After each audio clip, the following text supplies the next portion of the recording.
মরিচ, হলুদ, একটু মরিচ দিব, হয়ে গেছে। পানি দিয়ে দিব একটু।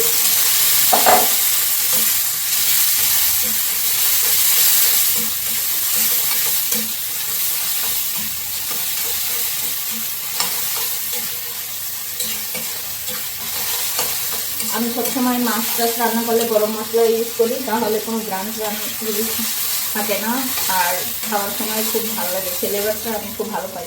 বাইরে একটা মাছ দিয়ে দিব, হয়ে গেছে কষানো। পানি পরিমাণ মতন পানি দিয়ে দিলাম।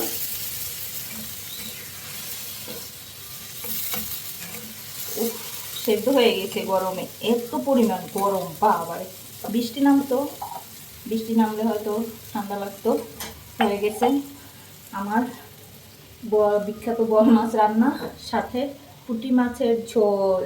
সুন্দর করে ভেজে নিচ্ছি, দেখেন কালারটা কতটা সুন্দর আসছে।